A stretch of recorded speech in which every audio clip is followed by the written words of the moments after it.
The knife Please, you slipped. have to help me. Isaiah's Untie me hands were before it's too shaking so late. badly he I don't almost know if I dropped it. can. The rope was thick, the kind that doesn't give up easily, and his fingers were numb from cold and fear. Above him, a woman's head hung forward, her breathing so shallow it barely made a sound. Each second felt like forever. Each second felt like it might be too late. He pressed the blade against the rope again, sawing harder this time. Fiber by fiber, it began to give way. And in that moment, with his heart hammering so hard he could hear it in his ears, Isaiah Carter made a choice that would change everything. But let me back up, because you need to understand what led a 12-year-old boy into those woods in the first place. You need to understand what it costs some people just to survive another day. Isaiah left the apartment before the sun came up. He always did. The building was one of those places that looked abandoned from the outside. Peeling paint, broken windows on the upper floors, stairs that groaned under your weight like they were tired of holding people up. Inside wasn't much better. But it was home. It was all they had. He moved quietly through the dark room, past the mattress where his mother slept. Or tried to sleep. Sometimes he couldn't tell the difference anymore. She lay on her side, a thin towel bunched under her head because they'd sold the pillows months ago. Her breathing came in short, labored pulls. Each inhale sounded like work. Like her lungs were fighting a battle she couldn't win without help. On the milk crate beside her, they used it as a nightstand, sat an inhaler. Empty. Next to it, a prescription bottle. Isaiah picked it up, tilted it toward the window where street light leaked through. 2 pills rattled inside. 2 pills left. The refill cost $63. They had 18. He set the bottle down carefully, like making noise might somehow make things worse. Then he pulled on his jacket, the one with the broken zipper that he had to hold closed with his hand when the wind picked up, and slipped out the door. Outside, the November air bit at his face. Pennsylvania cold wasn't the kind that eased you into winter. It arrived sudden and mean, finding every gap in your clothes, every place you were vulnerable. Isaiah rubbed his hands together, flexing his fingers until the stiffness faded. He couldn't afford numb fingers today. Today he needed to work. People in town liked to talk about choices. They'd say it at city council meetings, at church gatherings, in line at the grocery store. These kids today, they just need to make better choices. Isaiah used to get angry when he heard that. Now he just felt tired, because the only choice he saw each morning was which kind of hunger he could survive. The kind in his stomach, or the kind watching his mother fade a little more each day. He carried 2 things with him into the forest, a frayed rope for bundling wood and a small folding knife. Not a weapon. Never a weapon. A tool. He told himself that every single time. Because if someone saw him, a black kid with a knife, the story would write itself before he could say a word. But he needed it for cutting branches, for trimming logs, for doing the work that bakeries paid cash for. Cash. Not hope. Not dreams. Just cash for medicine. The bakery on 4th Street sometimes bought firewood from him. The ladies who worked the early morning shift were kind in that careful way people are when they feel sorry for you but don't know what to do about it. If he showed up early enough, if he didn't look too desperate, if he kept his face calm and his voice polite, sometimes they'd slide him a warm roll through the back door. Cinnamon, usually. He'd split it with his mother when he got home. But first, the wood. Isaiah walked the familiar path into the forest, boots crunching over frozen leaves. The trees here grew thick and old, branches reaching across the narrow trail like they were trying to hold hands. He knew where to find the dead wood, the branches that had fallen in storms, the logs dry enough to burn clean. He'd spent enough mornings out here to know the forest like some kids knew their neighborhood streets. He worked for hours, snapping branches, dragging logs, stacking them in piles he'd tie together later. His shoulders burned. Sap stuck to his palms, making his hands smell like pine and earth. But he kept going, kept moving, because in his mind he could see his mother trying to sit up, coughing into that towel she kept pressed against her mouth, pretending everything was fine when they both knew it wasn't. That image pushed him deeper into the woods than he usually went. And that's when everything changed. The forest went quiet. Not the normal quiet of early morning, when the world is still waking up. This was different, deliberate, like someone had reached out and turned down the volume on everything. The birds stopped singing mid-note. The wind died. Even the leaves seemed to hold still. Isaiah stopped walking. His boot had scuffed against a rock, and the sound felt too loud, too obvious. He stood there, listening, his breath making small clouds in the cold air. Then he heard it, a sound that didn't belong, like fabric scraping against bark. Soft but wrong. He should have turned around. Every instinct he had told him to go back, stick to what he knew, don't go looking for trouble, because trouble had a way of finding boys like him without any help. But his feet moved forward anyway. Carefully. Stepping around dry leaves so they wouldn't crackle and give him away. His heart started beating faster. Not the good kind of fast, like when something exciting is about to happen. The bad kind. The kind that makes your throat feel tight and your hands feel cold. Through a thin line of trees, he saw her. A white woman, tied to an oak tree. The rope was wrapped around her wrists and torso, cinched so tight it cut into her skin.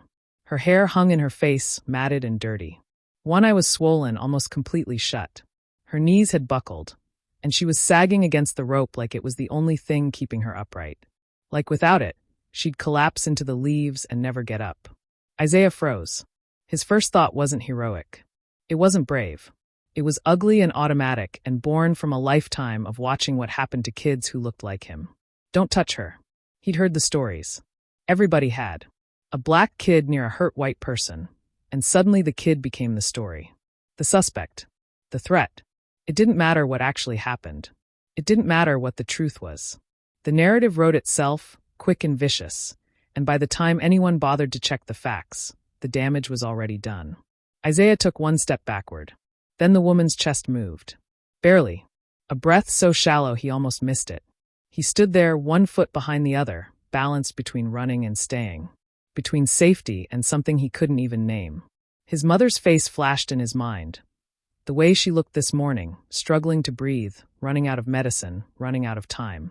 This woman was someone's mother. Someone's daughter. Someone. Isaiah stepped forward. His hands shook as he reached for the rope. The knife slipped once, scraping against bark instead of cutting fiber, and the sound made his chest tighten with panic. He adjusted his grip, forced his hands steady, and saw it again. Slower this time. Deliberately. The rope fought back, thick and stubborn, but finally, it began to give. The rope fell away. The woman collapsed forward and Isaiah caught her, his arms looping under hers, surprised by how light she felt. He eased her down onto the leaves as carefully as he could, his hands still shaking, his mind racing through everything he'd ever heard about helping someone who couldn't breathe. Her breathing rattled. Wet and uneven. Each inhale sounded like it might be the last. Tip the head back. Clear the airway. Don't let the tongue block the air. He'd heard an old man shout that once, outside a clinic where they'd waited 4 hours for his mother to be seen. Isaiah tilted the woman's head back, wiped blood and spit from her lips with his sleeve, his fingers clumsy from cold and fear. Her mouth was bleeding. Her face was a mess of bruises. But her chest moved again. Another breath. She coughed. Weak and wet but alive. Relief hit Isaiah so hard his eyes burned. For just a second, he thought maybe this would be okay. Maybe he'd done something good. Maybe it would matter. Then reality crashed back in. He couldn't stay. Staying meant questions. Staying meant people showing up and seeing him here with her like this.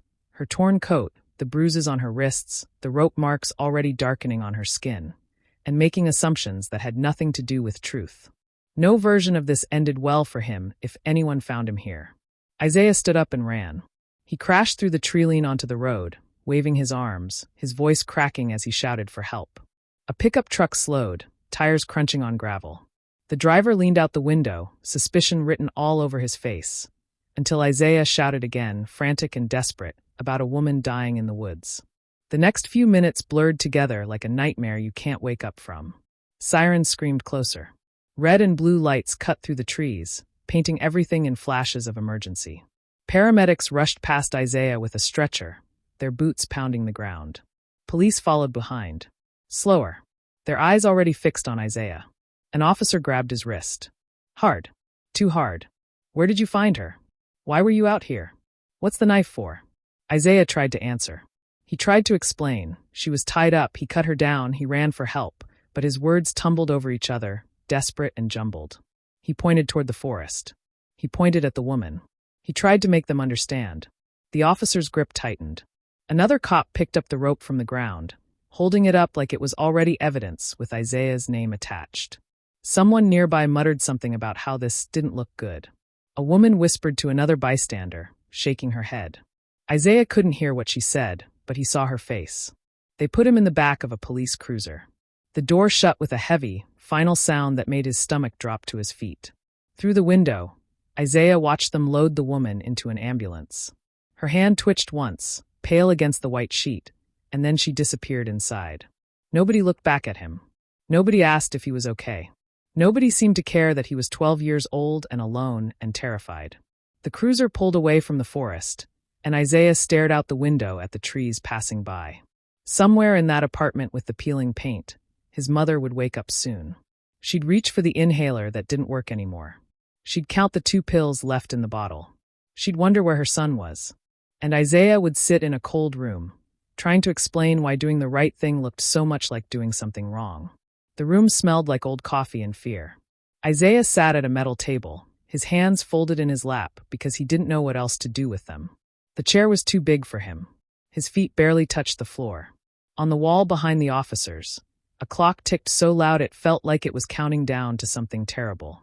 He'd been here for hours. No lawyer. No phone call. No one asking if he needed water or food or if maybe, just maybe, he was scared out of his mind. Just questions. The same questions over and over, getting sharper each time. Why were you in the forest? What were you doing with that knife? How do you know her? Did you argue with her? Did she scream? Isaiah answered the same way every time. Gathering wood. Cutting branches. He didn't know her. He found her tied up. He cut her down. He ran for help. But his voice got smaller with each repetition, like he was disappearing into his own story. The officers watched him with faces that had already made up their minds. One of them leaned back in his chair, arms crossed. The other kept tapping his pen against a notepad, a rhythm that felt like impatience, like he was waiting for Isaiah to admit to something he didn't do. Outside that room, morning light was creeping across the town. People were waking up, making coffee, getting ready for church. Normal Sunday things. But Isaiah was here, in this room that felt like it was getting smaller by the hour, trying to convince grown men that saving someone wasn't a crime. He thought about his mother. By now she'd be awake. She'd see he wasn't there. The firewood wouldn't be by the door. The money for medicine wouldn't be on the counter. She'd be worried, and she'd try to hide it, and the worry would make her cough harder. Isaiah stared at the table and tried not to cry. Across town, in a hospital room that smelled like antiseptic and distant suffering, Catherine Ashford opened her eyes. The lights were too bright. Everything hurt. Her throat, her wrists, her ribs, even breathing felt like work. But she was alive. The machines around her beeped steadily, a rhythm that said still here, still here, still here. Memory came back in pieces, sharp and jagged. A quiet road. Her car slowing down. 2 men appearing from nowhere. Hands grabbing her. Being dragged into the woods. Rope cutting into her skin. The fear that she might die there, alone, with no one ever knowing what happened. Then a face. Young. Terrified. Determined. Small hands working at the rope. Air rushing back into her lungs. Catherine's fingers curled against the hospital sheets. Her throat was raw, but she managed to croak out a request for water. A nurse appeared, helped her drink, asked how she was feeling in that gentle, careful way nurses do when they've seen something bad. Catherine ignored the question and asked her own. Where is the boy? The nurse hesitated. Her smile flickered, uncertain.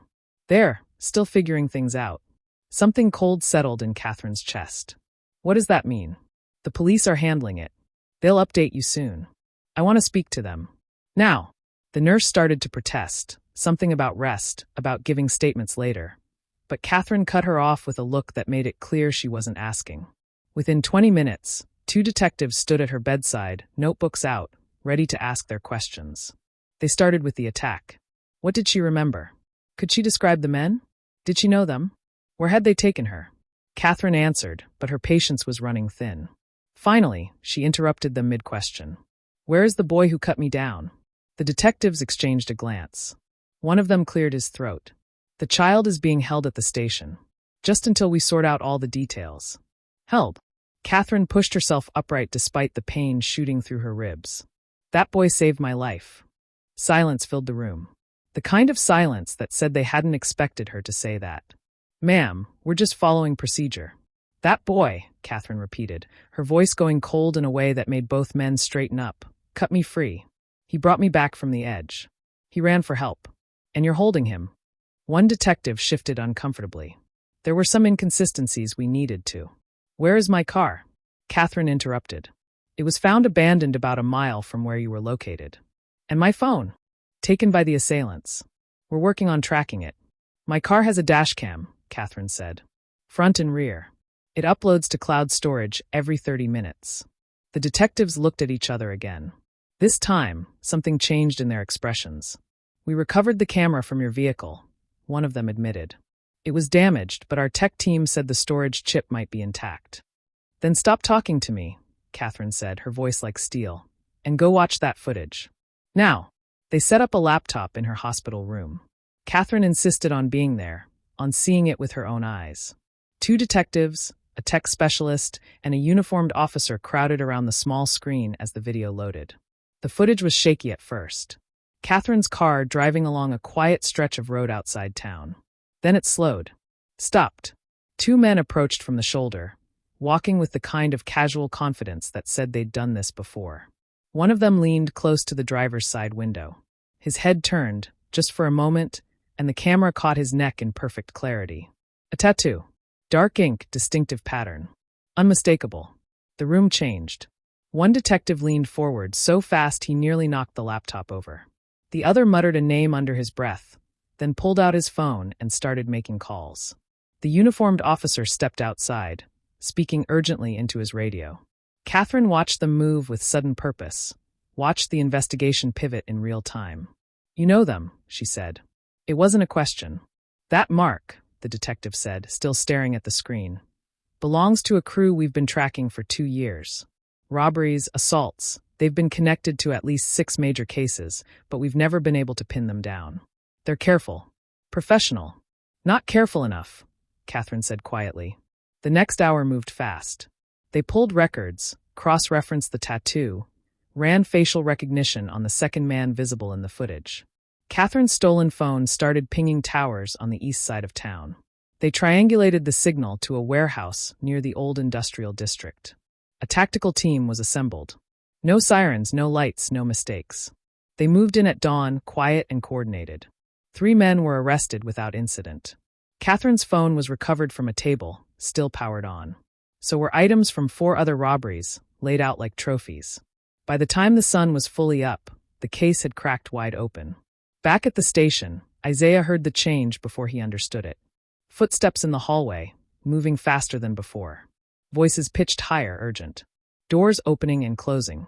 Someone shouting orders. The energy in the building shifted, like a current had been switched on. But nobody came to tell him anything. He sat in that room, hands still folded, feet still dangling, waiting for someone to remember he existed. Finally, hours later, an officer opened the door. Not one of the men who'd questioned him. A different one, younger, with a face that couldn't quite meet Isaiah's eyes. He unlocked the handcuffs they'd put on Isaiah somewhere around hour 3, when the questions had gotten really sharp, really accusatory.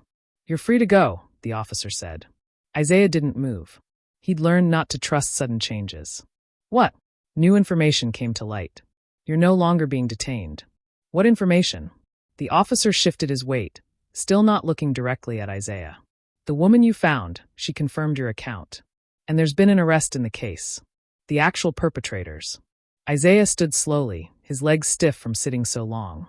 He waited for the catch, for the but, that would drag him back down. It didn't come. Someone from social services will take you home, the officer said, then paused. And, the woman asked to see you. At the hospital. If you want. Isaiah looked at him for a long moment. No apology. No acknowledgement of the hours spent in fear. Just new information, and you're free to go. Like those hours could be erased with a few words. I want to see her, Isaiah said quietly. The hospital felt too clean, too bright, after the police station. Isaiah followed a nurse through corridors that smelled like sanitizer and quiet desperation. She kept looking back at him with a sad kind of smile that made him feel like a news story instead of a person. Catherine's room was at the end of the hall. The door was open. She sat propped up in bed, connected to machines that beeped softly, her face still bruised but her eyes clear and alert. When Isaiah walked in, small and exhausted and still scared, she reached out her hand without hesitation. You saved me, she said. Isaiah stood there, not sure what to do with his own hands, not sure what to say. He'd spent hours trying to convince people of that truth. Hearing it spoken simply, without doubt, made something crack open in his chest. He started, then stopped. You were dying. I was, Catherine agreed. And you gave me my life back. She gestured to the chair beside her bed. Sit, please. He sat. Tell me your name. Isaiah. Isaiah Carter. Isaiah, she repeated, like she was committing it to memory. I'm Catherine. And I need to know, are you okay? Did they hurt you? The question surprised him. Nobody at the station had asked that. Nobody had seemed to care. I'm okay, he said automatically, then stopped. No, I'm not. They kept me in a room all night. They thought I hurt you. Catherine's jaw tightened. Her hand, still extended toward him, curled into a fist. Tell me who. Names, Isaiah. I need names. What happened next wasn't dramatic. There were no cameras, no press conferences, no viral videos. Just Catherine Ashford making very specific phone calls, asking very specific questions, and not accepting vague answers. She wanted to know who decided to hold a child overnight without a guardian present, who logged him as a suspect before confirming any facts, who saw a rescue and decided it looked like a crime, who let procedure override common sense and basic humanity. People at the station started getting nervous. Not loud nervous, quiet nervous. The kind that happens when someone with money and connections starts asking questions that have uncomfortable answers. An internal review was announced by the end of the day. Body camera footage was requested. Timelines were reconstructed with sudden, meticulous care. Officers involved in Isaiah's detention were reassigned pending investigation. No public apology. Just quiet corrections that spoke louder than any press release could. But Catherine wasn't done. She asked for Isaiah's address. The next day, she visited the apartment with the peeling paint and broken stairs. Isaiah's mother answered the door, coughing into her towel, suspicious and exhausted and too proud to show how scared she'd been. Catherine took in the mattress on the floor, the milk crate nightstand, the empty inhaler, the prescription bottle with 2 pills. Her expression didn't change, but something in her eyes went hard as stone. She didn't make speeches. She didn't offer pity. She asked about the medical bills, made a phone call, and by that afternoon Isaiah's mother had an appointment with a specialist. Not the clinic where they waited 4 hours, a real doctor who took her insurance and didn't make her feel like a burden. Catherine arranged follow-up care. She paid what the insurance wouldn't. She did it quietly, without fanfare, like it was the most natural thing in the world.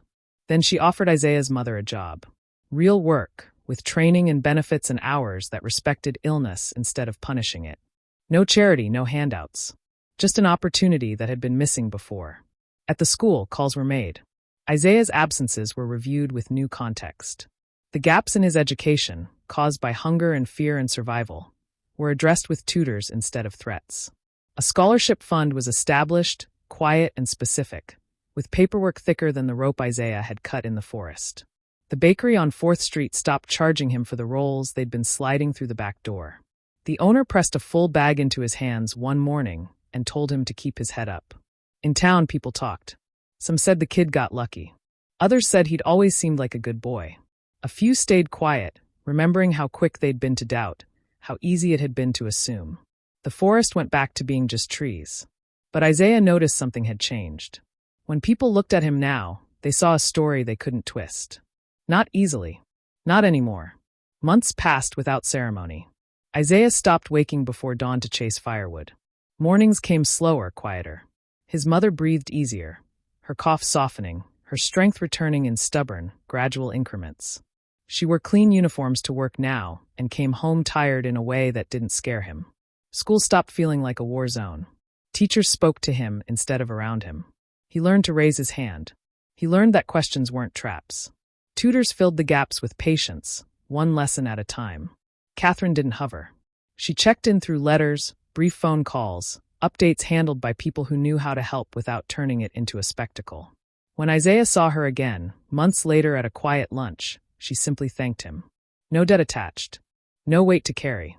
The story faded in town, becoming something people told new neighbors in passing. A kid did the right thing. The system stumbled. Proof mattered.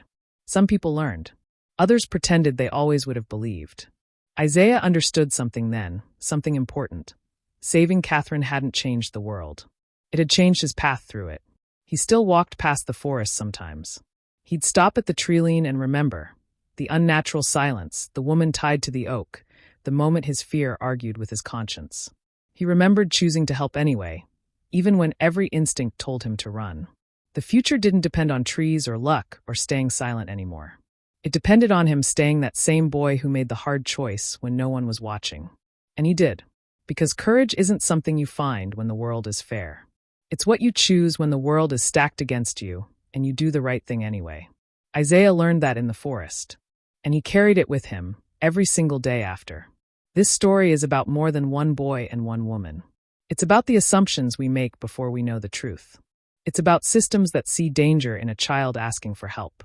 It's about the quiet courage it takes to do what's right when you know the cost might be everything. Isaiah didn't save Catherine because he thought he'd be rewarded. He saved her because she was dying and he couldn't walk away. That choice, made in fear, made despite fear, changed both of their lives. And here's the thing. Stories like this happen more than we want to admit. Kids doing the right thing and getting punished for it. People making assumptions based on what someone looks like instead of what they did. Truth having to fight twice as hard as lies just to be heard. But this story also shows us something else. It shows us that one person speaking truth can change the tide. That accountability matters. That courage doesn't wait for permission. It shows up when fear is loud and help is risky. If this story made you feel something, if it reminded you why truth matters and why we have to keep telling these stories, then hold on to that feeling. Share it. Remember it. Because change doesn't happen when we stay quiet about injustice. It happens when we speak up, when we demand better, when we refuse to let the easy narrative replace the true one. Isaiah did that in the forest. Catherine did that in the hospital. And we can do that too, every single day, in the choices we make and the truths we refuse to ignore. That's the real story. And it's still being written.